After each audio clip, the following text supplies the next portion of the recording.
사랑하는 성도 여러분, 그리고 우리 또 청소년들 같이 예배 드리고 있고 청년들도 우리 같이 예배 드리고 있는데 12월 첫 주 주일 오후에 주님 앞에 오신 여러분들을 주님의 이름으로 환영합니다. 프라 시내 나가 보셨어요? 구시가지 나가 보신 분, 여행 오신 분들은 아마 다 갔다 오셨을 것 같고, 저는 나갔을까요, 안 나갔을까요? 놀라지 마세요. 작년에도 한 번도 나가지 않았습니다. 왜 그래요? 여기 사니까. 근데 이제 올해는 제가 지난주도 말씀드렸지만 약간 좀 업그레이드 됐다고 해서 기대감을 갖고 한번 나가보려고 하는데, 매년 거대한 크리스마스 트리에 불이 켜지고 전 세계에서 온 관광객들이, 우리는 뱅쇼라고 알고 있는데 여기는 이제 체코 그 핫 와인이 있죠. 이름이 뭐예요? 스바작이라고 하는 그 핫 와인이 있습니다. 한국에 있는 지인들은 가끔 가다가 인스타나 SNS에 그런 걸 올리면 너무 부러워합니다. 목사님은 막 영화 같은 데서 산다는 거예요. 매일이 막 예술 같고 너무 행복하겠다, 이런 얘기를 합니다. 그런데 이곳에 살고 있는 우리에게 한번, 스스로에게 한번 자문해 보면, 진짜 이곳에서 삶을 살아가는 우리가 매일같이 이렇게 낭만적으로 살고 있는가? 특히 해외살이를 오래 하신 분들은 다 공감하실 텐데, 연말이 되면 오는 이 묘한 정서적 허기가 있습니다. 분명히 밥도 잘 먹고 집도 여기 있고 한국과 다를 바가 없는데 마음 한구석에 이 헛헛한 마음이 있더란 말이에요. 제가 최근에 아주 흥미로운 심리학 연구 결과를 하나 봤는데, 영국 BBC는 뭐 하여튼 희한한 걸 뭐 많이 하는 것 같아. 그래서 뭐 설문조사 같은 걸 했다는 거예요. 여러 심리학 저널 가운데서 다룬 내용인데 주제가 이거예요. 질문할 텐데 우리 중년 남성분들은 대답하지 마시고 아내분들, 여자분들만 한번 대답하시길 바랍니다. 왜냐하면 남자들은 딱 바로 답이 떠오를 거거든요. 중년 남성들이 집에서 가장 편안함을 느끼는 공간이 어딜까요? 왜 이렇게 잘하시는 거야? 조금 약간 머뭇거려야 제가 문제 낸 그 보람이 있는데, 뭐 동의하시는 분도 있고 아닐 수도 있겠습니다만 안타깝게도 화장실이라고 합니다. 단순히 스마트폰 보느라 그런 게 아니라 심리적으로 왜 그런 거예요? 하루 종일 직장에서 일하고 또 사회생활 하다 왔는데, 물론 뭐 남편만 일하는 거 아닙니다만 집에 들어왔는데 아내가 이것저것 또 부탁을 합니다. 아이들이 놀아달라고 매달려요. 그런데 집안에서 유일하게 문을 걸어 잠그고 아무도 나에게 그 어떤 역할을 요구하지 않는 그 공간이, 소위 말하는 안전지대가 화장실이더라는 거예요. 저도 생각지도 못하게 대학을 감과 동시에 지금 벌써 25년째 밖에서 생활하고 있지만, 한국에 있는 우리 본가를 생각만 해도 또 그렇게 몇 년 만에 가도 내 집 같고 편안함이 있습니다. 물론 제 집이 아니라 부모님 집이죠. 그런데 좀 더 젊을 때를 여러분 한번 돌아보시길 바라요. 10대 때, 나이가 10대만 돼도, 10대 후반만 돼도 인생 다 산 것 같고 사회에 나가서 내가 무언가를 하면 다 잘할 수 있을 것 같습니다. 독립을 해보신 분은 아시겠지만 부모님 그늘 아래 있을 때와 내가 모든 걸 다 해야 할 때는 엄청난 차이가 있어요. 그래서 오늘 본문에 등장하는 이 탕자의 이야기가 우리에게 크게 다가오고 공감이 갈 수밖에 없습니다. 저는 오늘 이 이야기를 단순히 철없는 사고뭉치 아들 탕자의 이야기로 보지 않았으면 좋겠습니다. 이 자리에 함께 예배하는 우리 장년들, 또 우리 청년과 청소년들, 사실 이 둘째 아들의 모습은 오늘날 이 땅에서 치열하게 살아가는 우리의 자화상이다라고 얘기할 수 있습니다. 그는 나쁜 아들이라기보다는 아버지의 그늘이 싫었고 짜여진 틀이 싫었고 내 인생 마음대로 주도적으로 한번 멋지게 살아보겠다, 이렇게 마음먹은 한 사람이었어요. 자신의 힘으로 삶을 개척해보자 하는 우리의 모습과 너무나도 닮아 있습니다. 오늘 이 말씀을 통해서 화장실 변기 위에서 잠깐 숨 돌리는 것과는 비교되지 않는 내 영혼이 쉴 수 있는 아버지의 품, 그 참된 안식을 만나는 시간 되시기를 주님의 이름으로 간절히 축복합니다. 첫 번째로 우리가 기억할 것은 위험한 자유입니다. 오늘 본 말씀 보면 둘째 아들이 폭탄 선언을 하면서 시작되는데, 누가복음 15장 12절 말씀 우리 다 같이 한 목소리로 크게 읽겠습니다. 그 둘째가 아버지에게 말하되 아버지여 재산 중에서 내게 돌아올 분깃을 내게 주소서 하는지라. 여러분, 이 장면이 단지 철없는 자의 어떤 행동으로도 물론 보일 수가 있죠. 그런데 1세기 중동 문화, 그 엄격한 가부장적인 사회에서 멀쩡히 살아계신 아버지에게 유산을 물려달라고 얘기하는 것은 직설적으로 얘기하면 뭔 소리랑 똑같아요? 아버지께서 너무 오래 살아계시니까 이제 좀 빨리 돌아가 주시고 제 때가 와야 되겠습니다랑 똑같은 말이라는 거예요. 이건 단순한 불효가 아니라 관계를 단절하겠다는 그러한 선언이죠. 아들은 지금 돈이 급한 게 아니라 아버지가 싫은 것이 아니라 단지 아버지의 그늘, 아버지의 식탁, 아버지가 정한 모든 것이 싫은 것이었습니다. 우리 청소년들 여기 많이 있습니다만 한국에 비해서 학원 뭐 많이 다니고 이러지 않습니다만 그래도 여기도 학원도 있고 엄마가 또 숙제했냐고도 물어보고 그게 여러분들 엄마 아빠의 잔소리가 사랑으로 들려요? 때로는 공격적으로 들려요? 공격적이라고 누가 얘기했는데 이름을 얘기하진 않겠어요. 목사님이 멀리 있는 건 잘 보거든. 부모님 터치 안 받고 내 마음대로 살면 진짜 애들 표현으로 요즘도 그 표현 쓰는지 모르겠는데 쩔게 살 수 있는데 그런데 이 마음이 이 청소년에게만 있는 게 아니라는 거예요. 저희 딸내미도 우리 루아 어디 있어? 루아 저기 있지. 루아하고 또 우리 연우 셋이서 나중에 한국 가서 살겠다고 벌써 팀을 만들었어. 지들끼리 살겠대. 그럼 살아라. 10년도 먼 얘기인데 아직도 막 벌써부터 그런 마음이 있는 거예요. 근데 이게 나이 어린 애들에게만 있는 것이 아니라 여기 계신 우리 성도들 마음에도 있죠. 어떤 경제적 자유. 나는 여기서 벌써 이제 10년 넘게 살았고 소위 말해서 무려 뭐라고 그러죠? 파이낸셜 프리덤. 무슨 족이라고 그래요? 파이어족이라고 하죠. 그죠? 돈 자체가 목적이라기보다는 아무한테도 아쉬운 소리 하지 않고 내 뜻대로 내 인생을 컨트롤하고 싶다는 완벽한 독립의 욕구가 우리 중년에게도 있습니다. 그래서 이 아들이 떠납니다. 성경은 그곳을 먼 나라라고 표현했어요. 여러분 여기서 먼 나라는 지도상의 거리가 아니라 프라하에서 서울까지의 거리가 아니라 아버지의 간섭이 미치지 않는 영적 거리를 원한 것이죠. 그래서 아들은 그 먼 나라에 갔습니다. 그리고 그곳에서 꿈꾸던 자유를 얻었다고 생각했습니다. 내 돈, 내 시간, 내 쾌락, 아무도 네가 왜 그렇게 살고 있냐라고 물어보지 않는, 간섭하지 않는 세상. 그런데 결국에 우리가 너무나도 이야기를 잘 알고 있지만 아들에게 무슨 일이 벌어집니까? 돈이 떨어지고 흉년이 들었습니다. 돼지도 잘 안 먹는 지엄 열매라는 돼지가 먹는 그 열매조차 주는 사람이 없었다고 성경은 비참하게 그리고 있습니다. 그의 인생이 가장 밑바닥에 떨어졌을 때 17절 말씀에 보니까 기막힌 반전이 나오는 거예요. 15장 17절 말씀 서두입니다. 이에 스스로 돌이켜 이르되, 이걸 영어 성경 NIV로 봤더니 아주 재밌는 표현이 나옵니다. When he came to his sense. 무슨 뜻이에요? 우리말로 직역하면 제정신이 돌아왔다는 거예요. 무언가에 홀린 듯이 살아가고 있었는데 어느 순간 인생의 나락에 떨어져서 자기의 삶을 돌아봤더니 내가 지금 여기서 뭐 하고 있지? 요즘 애들 말로 하면 뭐예요? 요즘 애들 말인지 잘 모르겠어요. 저도 한 10년 전 말인지 현타가 온 거예요.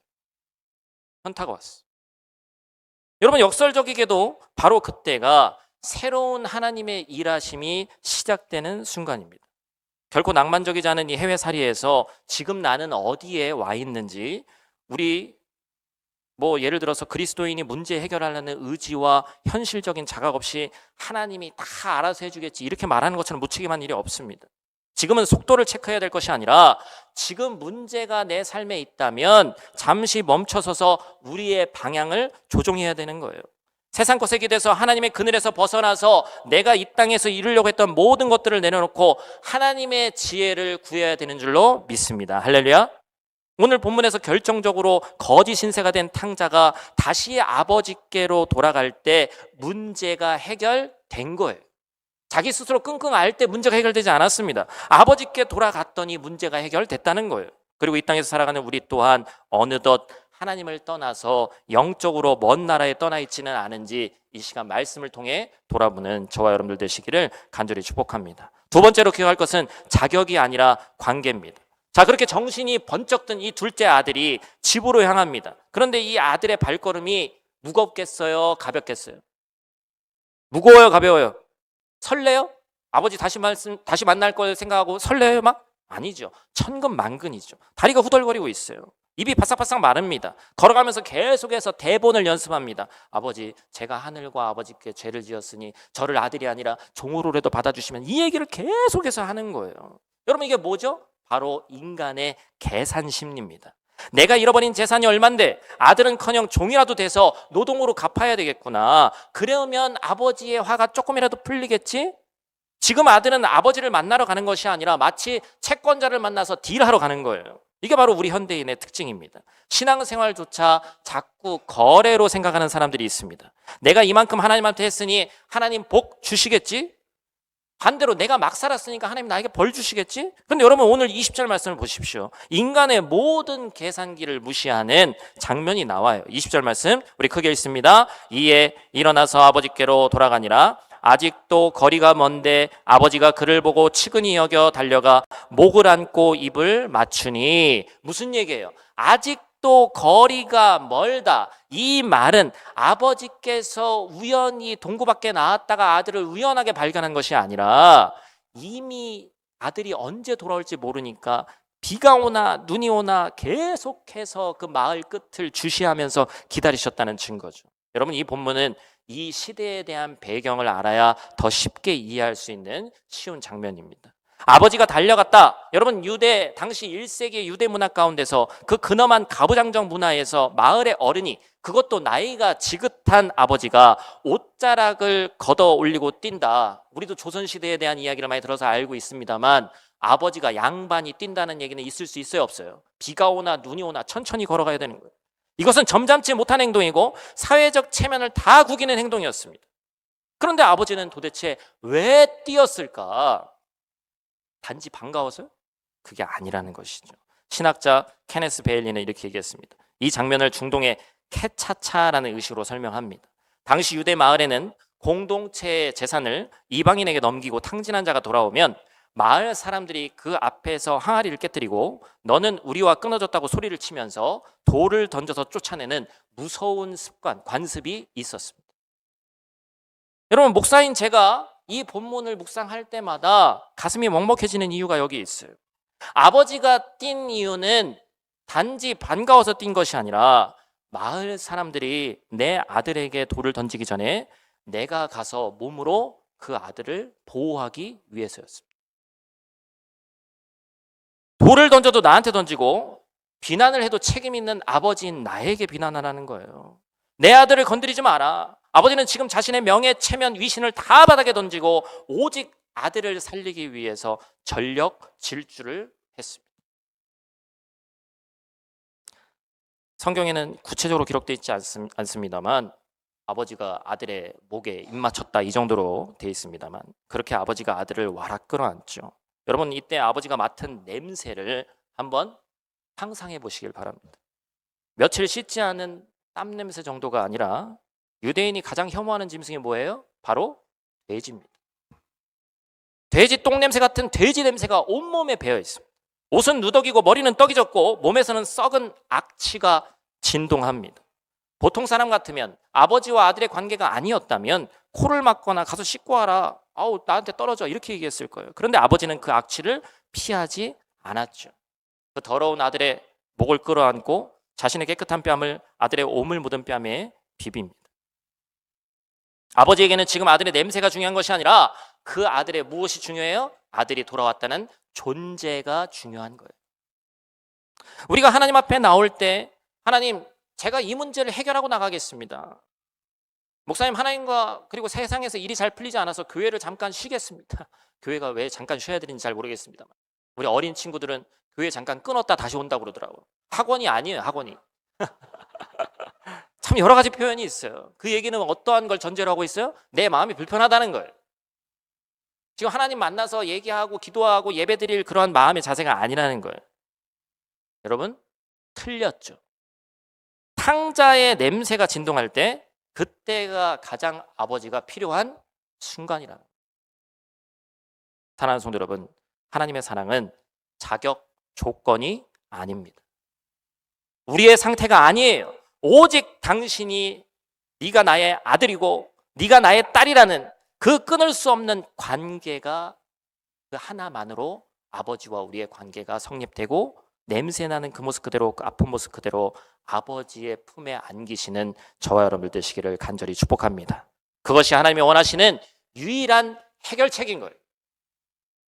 마지막 세 번째로 기억할 것은 완벽한 복원입니다. 여러분 아버지는 아들을 이제 나를 품꾼으로 써주셔서라는 말을 아들이 계속 멘트 준비한 멘트를 하는데 그냥 끊어버리죠.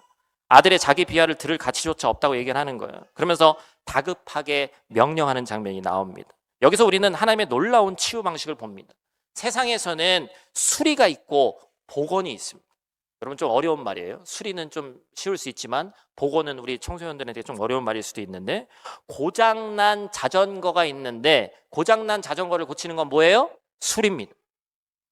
기능만 회복되면 되는 거예요. 그런데 찢기고 세월이 오래돼서 물감이 퇴색되어 있는 명화가 있는데 그 명화를 작가의 의도와 영혼 그대로 살리는 것, 그것이 바로 복원입니다. 아들은 나를 수리해서 종으로도 써달라고 말했습니다. 그러나 아버지는 선포합니다. 아니, 너는 내 걸작이다. 너는 수리가 아니라 완벽하게 복원될 것이다. 그 복원의 3단계가 바로 22절 말씀에 나와 있어요. 우리 큰 목소리로 한번 더 읽겠습니다. 시작. 아버지는 종들에게 이르되 제일 좋은 옷을 내어다가 입히고 손에 가락지를 끼우고 발에 신을 신기라. 총 3가지가 나왔습니다. 제일 좋은 옷, 가락지, 그리고 신발입니다. 제일 좋은 옷은 뭘 얘기하는 겁니까? 단순히 좋은 옷이 아니라 아버지의 권위가 회복된 거예요. 우리가 성경에서도 잘 알고 있죠? 요셉에게 장자의 권한이 있는 옷을 입혔습니다. 채색옷. 두 번째 가락지는 반지입니다. 그때 당시에 반지는 도장이 찍힌 인장이에요. 오늘날로 얘기하면 인감 도장이고 마치 골드카드와 같습니다. 재산을 다 날린 아들에게 다시 재정에 대한 전권을 주는 것이 바로 신뢰가 복원되는 것입니다. 마지막 3번째는 신발입니다. 맨발은 종의 상징이고 이때 당시에 신발은 자유인의 상징입니다. 너는 더 이상 눈치 보는 종이 아니라 네가 내 아들이다라는 완벽한 관계의 복원이었어요. 에베소서 2장 10절에 우리는 하나님의 만드신 바라는 말이 있습니다. 헬라어로 포이에마라고 하는데 즉 걸작품이다라는 뜻입니다. 하나님은 우리를 공장에서 찍어낸 어떤 공산품이 아니라 세상에 하나뿐인 예술 작품으로 만드셨습니다. 이 포이에마라는 뜻에서 시라는 영어 단어 포엠이 나왔습니다. 시인이 시를 지을 때 단어 하나하나를 대충 만들어내지 않습니다. 심혈을 기울여서 그 단어 하나하나를 고르는 거예요. 그렇기 때문에 우리는 일반적으로 이 땅에 있는 80억 인구 중에 하나가 아니라 한 명 한 명이 예술 작품인 완벽한 하나님의 마스터피스로 만드신 줄로 믿습니다. 여러분 작품에 흙탕물이 좀 튀었다고 버립니까? 아니요. 어떻게 해서라도 복원해야 됩니다. 하나님은 여러분의 인생을 대충 수리하려는 분이 아니에요. 가장 좋은 옷과 가락지와 신발로 창조 때의 그 아름다운 모습보다 더 영광스럽게 복원하길 원하시는 줄로 믿습니다. 이제 종의 자리에서 일어나서 아들의 자녀의 신분을 우리가 회복해야 되는 거예요. 말씀을 맺겠습니다. 사랑하는 성도 여러분, 온갖 고민과 걱정을 하면서 아버지에게로 돌아온 탕자를 보십시오. 아버지께로 나아갈 때는 얼마나 마음을 졸이며 나아갔습니까? 그런데 여러분 오늘 아버지의 모습을 보니까 묻지도 따지지도 않고 달려와서 입을 맞춰주셨어요. 이것이 바로 하나님의 조건 없는 사랑이고, 그 조건 없는 사랑의 극치가, 여러분 체코 교회는 십자가가 크지 않아서 조금 그렇습니다만 이 사람들은 이제 이 앞에 있는 이 성배가 상징이라 그렇죠? 우리 교회도 그래도 십자가 작지만 저 앞에 있죠? 그 사랑의 극치가 십자가예요. 십자가의 사랑이 바로 그렇습니다. 십자가의 보혈은, 그 십자가에서 예수님께서 흘리신 피는 단순히 우리의 죄만 씻겨내는 것이 아닙니다. 십자가는 우리의 잃어버린 신분을 되사신, 복원시키신 엄청난 대가의 지불의 상징이 바로 십자가입니다.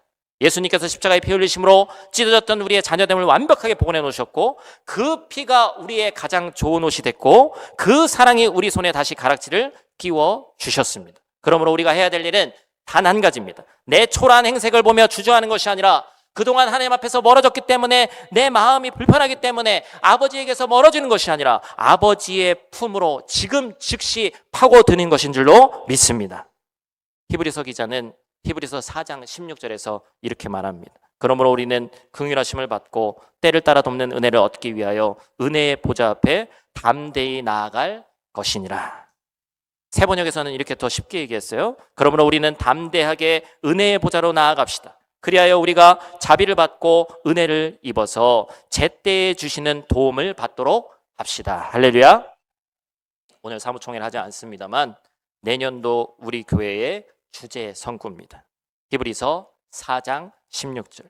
2026년의 표어는 은혜의 보좌 앞에 담대히 나아가라입니다. 그 어느 때보다 들떠야 될 이 연말이 이 땅을 살아가고 있는 우리에게는 결코 녹록지가 않습니다. 우리 교회가 어찌 보면 크지 않아서 좋은 점 하나는 담임 목사로서 제가 한 분 한 분, 한 가정 한 가정의 기도 제목을 웬만한 건 다 알아요. 아마 여러분들 개별적으로는 말씀하지 않는 것도 제가 목사이기 때문에 한 분 한 분이 와서 저에게 목사님에게만 하는 얘기예요 라고 하면서 하는 얘기가 많이 있습니다. 우리 중에 어떤 가정은 비자 문제로 힘들어하고 있습니다. 또 우리 중에 어떤 가정은 재정적인 문제로 너무 힘들어하고 있어요. 또 어떤 분은 몸이 좋지 않아서 큰 수술을 해야 할 상황에 놓여 있습니다. 하나님이 이 땅에 나를 보내셨다라고 믿고 이 토라 땅을 밟고 살아가고 있는데 미래가 불투명한 상황입니다. 사방이 막혀 있는 것 같아요. 교회는 교회대로 원래 제가 설교 시간을 말씀드리지 않고 사무총회 때 말씀드리려 했는데 여러분에게 중보 기도를 부탁드립니다. 갑자기 저희가 잘 쓰고 있던 교회 교육관이 주인이 바뀌었어요. 이 사람들이 리모델링 하겠다고 1월 9일까지 나가랍니다. 갑자기 하나님이 그 공간을 주셨을 때 우리 조 집사님하고 김영 집사님 많이 고생하셨는데 바닥 깔고 할 때 인간적인 생각은 제가 무슨 생각이 있을까요? 그래도 향후 한 4, 5년은 쓰겠구나 이런 생각을 했겠죠? 저도 사람이니까 그런 계산이 있을 거 아니에요, 그죠? 근데 꼴랑 1년 쓰라고 하나님이 주셨단 말인가?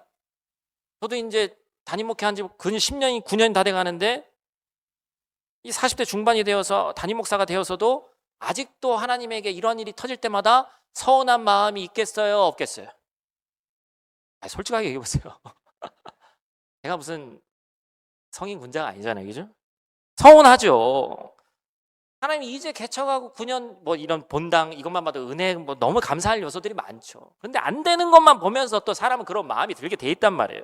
제가 오늘 여러분들 컨디션 좋아 보이는지 안 좋아 보이는지 모르겠습니다만 저 오늘 주일날 컨디션이 이렇게 안 좋은 적이 처음이에요.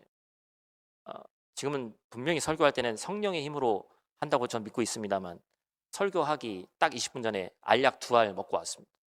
근데 분명히 안 좋았거든요. 지금 컨디션이 너무 좋아.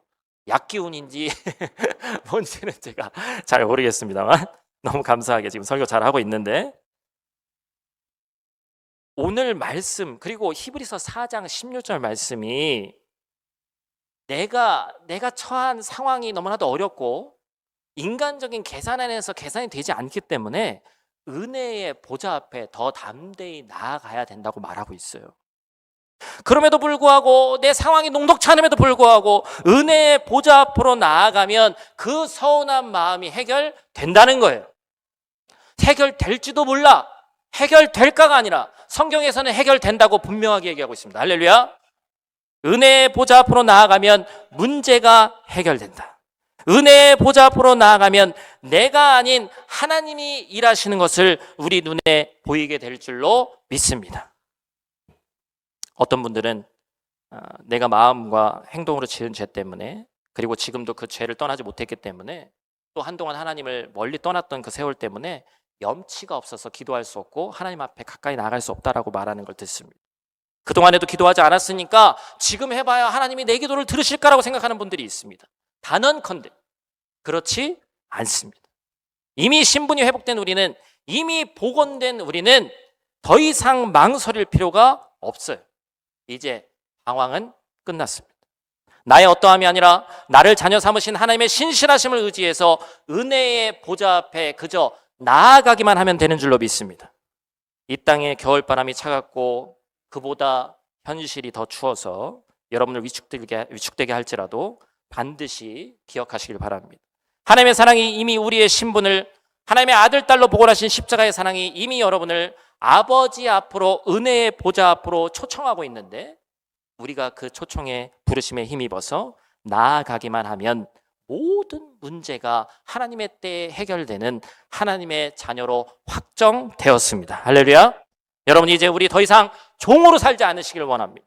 완벽히 복원된 우리의 위치와 신분을 깨닫고 은혜의 보좌 앞으로 담대히 나아가는 하나님의 자녀로 승리하는 이 연말 되시기를 주님의 이름으로 간절히 축복합니다.